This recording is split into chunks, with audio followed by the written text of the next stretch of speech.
Sebenarnya mencari pasangan, terus menikah itu hal yang mudah. Yang sulit malah mempertahankan semuanya. Seperti juga yang dialami Tante Lisa dan Om Bram. Pernikahan mereka yang sudah masuk tahun ke-8 mulai retak. Aku sih nggak paham apa masalahnya. Tapi sudah 2 bulan ini aku perhatikan, ada banyak yang berubah di antara keduanya. Sampai Tante Lisa sendiri yang akhirnya menceritakan semuanya pada mamaku. Dan tanpa sengaja aku mendengarnya. Tadinya pun aku cuek saja. Itu kan masalah orang lain. Masalah tetangga, bukan saudara. Bukan urusanku pula. Cuma gak tahu gimana, suatu ketika aku malah dapat kesempatan itu. Ketika mama menyuruhku untuk menemani Tante Lisa. Dan dari situlah, semua kisahku akhirnya terjalin bersamanya. Wanita yang jauh lebih berusia dariku, yang rapuh dan penuh luka. Sore itu sepulang kuliah, aku sebenarnya mau pergi lagi. Tadinya cuma pulang untuk makan, mandi, ganti pakaian saja. Akan tetapi pas aku pamit ke mama mau pergi lagi, mama melarangku. Katanya kalau gak penting, gak usah pergi lagi. Aku bilang kalau aku mau ke rumahnya Joni, teman kuliahku. Biasa, nongkrong sambil main game mengisi waktu luang. Lagian suntuk banget. Udah 2 minggu aku fokus sibuk nyusun tugas akhir dan skripsi. Makanya butuh hiburan juga lah. Namun mama tetap melarang. Bukan karena beliau khawatir aku keluyuran. Soalnya dari dulu kan udah biasa aku pagi. Dan sejak dulu juga aku tahu waktu dan batasan. Sebelum jam 10 malam pun aku pasti udah pulang dan berada di rumah. Aku juga gak pernah aneh-aneh dalam pergaulan. Gak pernah lupa sholat juga, meskipun sedang gak di rumah. Cuma, kata mama, sore itu aku disuruh datang ke rumahnya Om Bram, tetangga kami yang rumahnya bersebelahan. Ya, biasanya kalau seperti itu, pasti deh Om Bram mau minta tolong aku benerin alat elektronik. Entah kulkas, AC, dan lainnya. Maklum, aku kuliah jurusan teknik elektro. Jadi ya di semester akhir ini, aku udah sering bantu tetangga kalau ada masalah. Gak dibayar, gak pakai tarif. Sebab bagiku lumayan lah buat latihan praktek. Jadi aku menservis apa saja sukarela. Awalnya hanya iseng, tapi lama-lama aku jadi terbiasa. Apalagi walau aku gak pernah minta bayaran dan pakai tarif. Tetangga yang aku bantu benerin alat elektroniknya pasti mengerti dan akan memberiku biaya jasa walau sekadarnya. Makanya, sejak aku kuliah semester 3, aku udah bisa bantu mama. Setidaknya, beliau nggak bingung membayar uang kuliahku. Aku mulai bisa menyisihkan uang dan menabung untuk keperluanku sendiri dan bantu-bantu mama buat sehari-hari. Emang apa lagi yang rusak di rumah Om Brahma? Kan bisa saya kerjakan besok saja. Saya mau main ke rumah Joni nih. Aku bilang gitu, soalnya nggak enak sama Joni.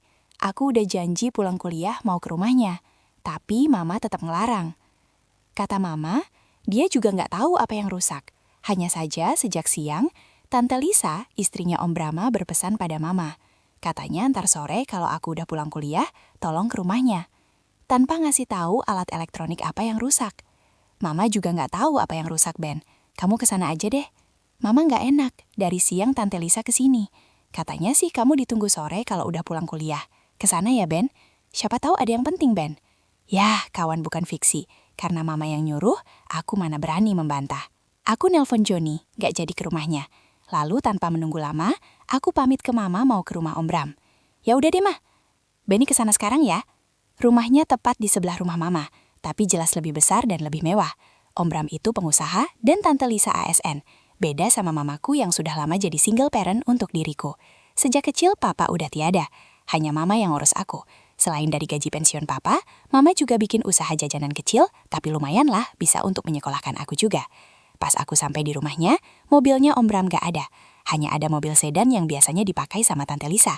Gerbangnya gak dikunci, jadi aku bisa masuk sambil mengucap salam dan memanggil namanya. Beberapa kali, karena gak ada jawaban, aku langsung saja ke pintu utama, yang ternyata gak ditutup. Jadi kupikir pasti Tante di dalam. Assalamualaikum, permisi Tante. Tante Lisa, ini Benitan. Kataku sambil aku melangkah masuk ke ruang tamunya. Bukannya lancang, tapi biasanya juga gitu. Kalau rumah sepi, Tante Lisa paling ada di kamarnya, di lantai 2, atau di dapur. Dan biasanya kalau udah aku panggil dan nunggu di ruang tamu, dia bakal muncul dan menyambut ke depan juga. Cuma sore itu, aku udah nunggu lumayan lama, tetap saja nggak ada siapa-siapa. Mungkin Tante Lisa ketiduran ya, aku panggil lagi, tapi tetap nggak ada jawaban. Mau naik ke lantai 2, aku nggak enak. Ntar dikira aku lancang di rumahnya. Apalagi sekarang, udah nggak ada Mbak Datik, pembantu rumah tangga mereka yang dulunya bekerja di sini cukup lama. Mbak Tatik udah 2 bulan berhenti kerja. Kata Om Bram dan Tante Lisa sih dia izin mudik karena mau menikah di kampung. Tapi gosip yang beredar di lingkungan komplek kami, Mbak Tatik izin karena sedang hamil. Padahal dia itu janda. Makanya banyak spekulasi yang akhirnya berkembang. Ada yang bilang Mbak Tatik pacaran sama Kang Maman tukang sayur. Pacarannya kebablasan, sampai akhirnya Mbak Tatik hamil. Sementara Kang Maman gak mau tanggung jawab padanya. Kang Maman tukang sayur udah punya istri dan anak. Mana mungkin mau menikahi Mbak Tatik? Dia kan lelaki takut istri. Namun gosip lain beredar. Mbak Tatik berhenti kerja gara-gara Om Bram. Katanya sih semua karena ulah Om Bram. Sejak gak ada Mbak Tatik di rumah itu, otomatis hanya ada Om Bram dan Tante Lisa. Soalnya mereka belum punya anak. Sehingga sore itu aku beneran gak enak kalau langsung naik ke lantai 2. Apalagi kalau harus ke kamarnya Tante Lisa. Ya udah, saat itu aku berniat balik kanan saja. Pulang dulu, ntar baru balik lagi kalau Tante Lisa menghubungi mamaku lagi. Namun belum sempat aku melangkah.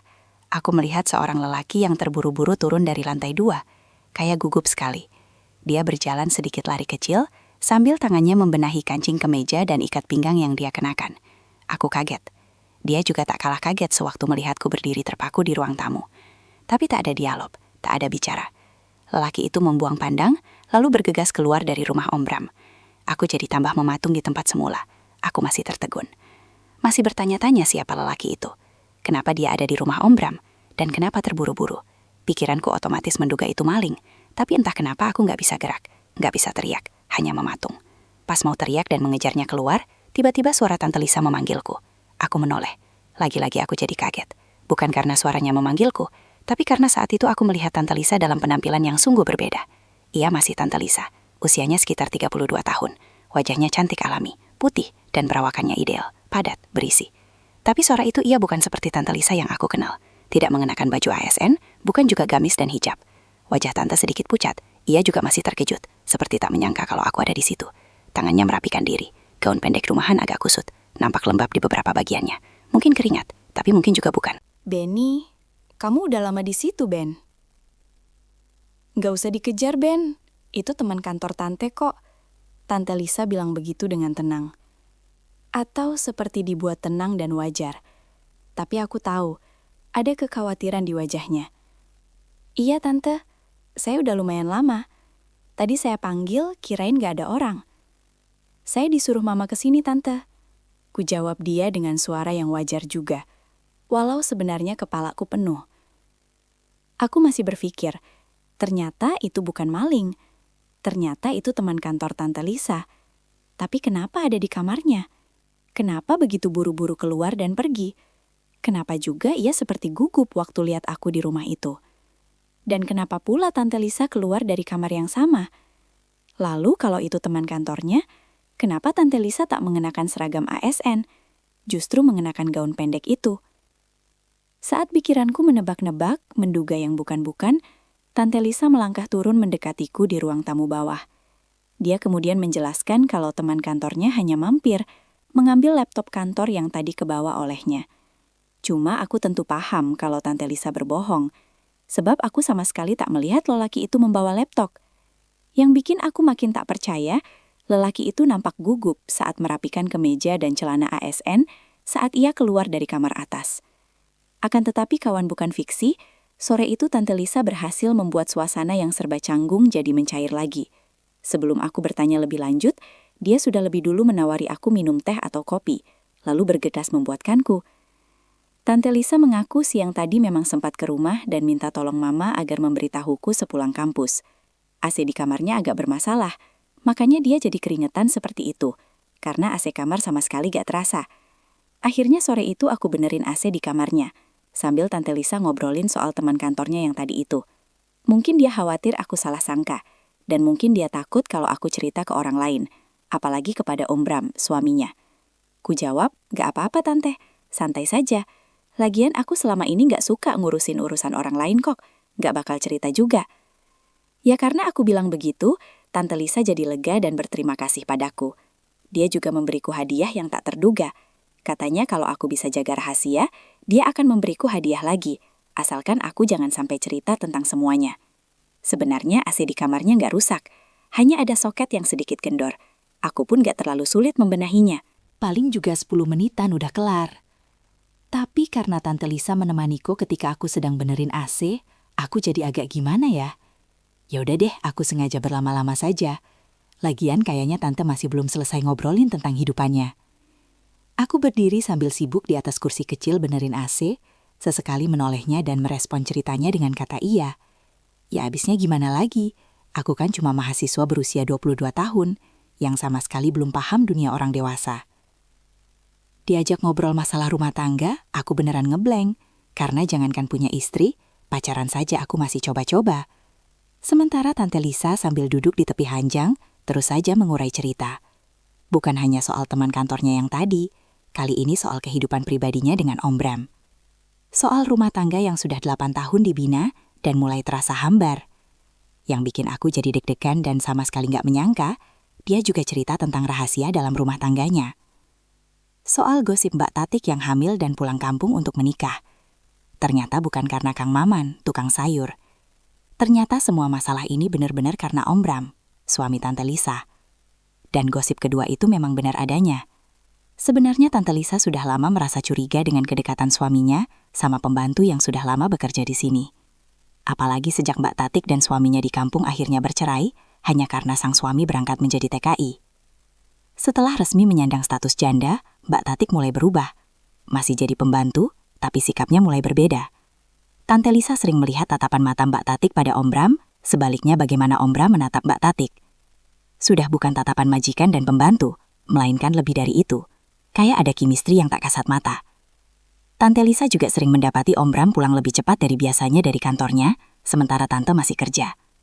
Beberapa kali saat Tante Lisa pulang, Om Bram sudah santai di rumah, minum kopi buatan Mbak Tatik, kelihatan gembira. Hingga suatu hari, Tante Lisa sengaja pulang lebih cepat. Ia menunggu Om Bram yang hari itu juga pulang lebih cepat. Dan saat itulah, Tante Lisa menyaksikan dengan mata kepala sendiri. Suaminya dan pembantunya membuatnya kecewa. Ya katanya sih, Om Bram dan Mbak Tatik nggak ngaku kalau mereka punya hubungan rahasia. Tapi Tante tahu semua. Mereka akhirnya ngaku dan minta maaf, serta berjanji tak akan mengulangi kesalahan yang sama. Akan tetapi, janji tinggal janji. Hanya beberapa minggu setelahnya, Tante Lisa kembali sedih dan kecewa karena melihat hal itu lagi. Saat itulah, dunia Tante Lisa seperti jungkir balik, sebab saat Mbak Tatik mengaku dirinya sudah berbadan dua, gara-gara Om Bram. Ya, kawan bukan fiksi. Dari Tante Lisa, aku akhirnya tahu satu hal. Mencari pasangan hidup itu gampang dan sangat mudah. Akan tetapi, mempertahankan rumah tangga agar tetap harmonis, itulah hal yang susah dan harus tahan ujiannya. Tante Lisa mengaku tak menyangka kenapa Om Bram begitu tega, bermain api, justru dengan pembantunya sendiri. Padahal dari segi penampilan, Tante Lisa jelas jauh lebih menarik dari Mbak Tatik. Tapi kenapa Om Bram justru tergoda? Awalnya Tante Lisa menduga kalau Mbak Tatik yang duluan merayu dan menggoda suaminya. Akan tetapi fakta sebaliknya. Om Bram yang duluan berinisiatif mulai mendekati Mbak Tatik, terutama saat wanita itu sudah resmi menjadi janda. Ibarat gayung bersambut, Mbak Tatik yang tak tahan hidup lama sendirian, akhirnya menyambut niat baik tuan majikannya. Tante Lisa menceritakan semuanya tanpa menatap diriku. Ia hanya menunduk sambil memainkan jari sendiri di ujung gaunnya. Aku hanya mendengar sambil sesekali bilang, "Tante yang sabar ya," tanpa berani berkomentar lebih banyak padanya. Ya, aku jadi ingat. Beberapa bulan lalu aku sempat mendengar waktu Tante Lisa ke rumah mamaku dan curhat pada mamaku. Cuma aku nggak menyangka jalan cerita Tante Lisa benar-benar serumit ini. Pasti dia sangat terpukul akan kenyataan ini. Ternyata sudah 3 hari Om Bram pergi, menyusul Mbak Tatik di kampungnya. Om Bram harus bertanggung jawab padanya. Keluarga besar Mbak Tatik menuntut agar Om Bram bersedia menikahi Mbak Tatik, karena sudah terlanjur mengandung. Daripada jadi aib, keluarga besarnya menekan jika Om Bram lari dari tanggung jawab, maka dilaporkan ke jalur hukum. Di sisi lain, Tante Lisa terpaksa merelakan suaminya mendua, menikah lagi dengan istri muda yang juga pembantu lama. Karena beban yang ditanggungnya itu, Tante Lisa sampai hilaf dan hilang arah. Sore itu teman kantornya datang, bukan untuk ambil laptop, tapi untuk memenuhi janji. Sebelumnya teman kerjanya itu sudah sering mengajak Tante Lisa, tapi selalu ditolak karena tante istri yang setia. Hanya saja entah kenapa sore itu Tante Lisa menerimanya. Karena sedang sakit hati sama Om Bram, Tante akhirnya mau. Untungnya sebelum semuanya terlambat, kedatanganku sore itu membuat keduanya membatalkan janji yang hampir terjadi. Teman kantornya buru-buru beranjak pergi, karena khawatir aku akan melaporkan ke Pak RT atau warga tentang dirinya. Ya, gitu-gitu deh kawan bukan fiksi. Aku cuma bisa mengangguk dan bilang iya, sambil meminta Tante Lisa bersabar. Dan karena aku mau mendengar cerita dan berjanji akan menjaga rahasianya, Tante Lisa akhirnya memberiku hadiah itu. Awalnya aku gak enak mau menerima hadiahnya. Rasanya gak pantas lah. Masa iya aku dikasih yang seperti itu? Bukannya aku gak mau atau gak suka, tapi aku sama sekali belum pernah dapat hadiah yang tak terduga seperti itu. Namun Tante Lisa tetap saja memaksa agar aku mau menerimanya. Katanya sebagai tanda terima kasihnya padaku. Sore itu setelah AC kembali normal, kamar terasa lebih sejuk dan dingin. Aku hanya bisa bilang terima kasih pada Tante Lisa. Sementara Tante Lisa juga berterima kasih padaku, sambil menyodorkan amplop berisi uang 1 juta sebagai hadiahnya. Aku sebenarnya mau langsung pamit pulang, soalnya aku ingat ada janji mau ke rumahnya Joni, teman kampusku sore itu. Apalagi udah jam 5 lebih, padahal aku janjinya jam 3 tadi. Akan tetapi Tante Lisa menahan diriku, katanya sebentar lagi. Katanya lagian mamaku juga gak akan nyari aku, karena sudah tahu kalau ada di rumah Tante Lisa benerin AC yang rusak. Ia juga bilang aku gak usah sungkan atau canggung, sebab Om Bram juga gak akan pulang ke rumah saat itu. Alasannya sih nunggu AC-nya dingin untuk memastikan saja, jangan sampai pas aku pergi AC-nya rusak lagi, kan repot. Dan begitulah kawan bukan fiksi. Aku akhirnya pulang dari rumah tante pas udah jam 8 lebih, setelah makan malam di sana. Mama senang sekali waktu aku kasihkan uang 1 juta pemberian Tante Lisa. Mama sempat tanya, kok banyak sekali? Ku jawab saja, kata Tante Lisa itu bonus, karena aku udah berhasil membuat AC yang mampet jadi lancar kembali. Aduh, pas aku pulang, gak lama kemudian Joni temanku malah datang ke rumah. Katanya dia udah nungguin, tapi aku gak kesana, makanya mending dia yang main ke rumahku. Mama langsung bikinin Joni teh hangat dan cemilan untuk kami berdua di dapur. Saat itulah aku jadi kaget lagi, sebab Joni datang ke rumahku bukan tanpa alasan, tapi karena kabar tentang Mbak Tatik. Loh, emangnya apa kaitannya lo sama pembokat tetangga gue, bro? Tanya aku dengan rasa sangat amat penasaran. Joni sambil garuk-garuk kepala lalu mengaku kalau sebenarnya dia sama Mbak Tatik sudah pernah seperti itu. Katanya kemarin Mbak Tatik ngasih kabar kalau Mbak Tatik mau menikah dengan Om Bram, majikannya sendiri di kampung. Makanya gue kesini bro, gue yang salah tapi Mbak Tatik bilang gak apa-apa karena udah ada majikannya yang tanggung jawab. Jantungku mau lompat mendengar apa yang dikatakan Joni. Aku jadi ingat, sudah lumayan lama waktu beberapa bulan lalu. Saat itu Joni memang menginap di rumah karena kami sedang mengerjakan tugas kuliah. Dan saat itulah mungkin semuanya. Malam itu sempat mati lampu dan Mbak Tatik datang ke rumah minta tolong aku benerin kabel yang mungkin konslet. Katanya dia bingung karena malam itu Om Bram dan Tante Lisa sedang pergi keluar kota. Jadi di rumah hanya dia sendirian. Cuma karena aku sedang sibuk, Joni yang kesana dan membantu pembantu yang ada di rumah Om Bram dan Tante Lisa. Dan saat aku tanyakan itu pada Joni, dia malah nyengir kuda sambil mengangguk mengakui ulahnya pada Mbak Tatik.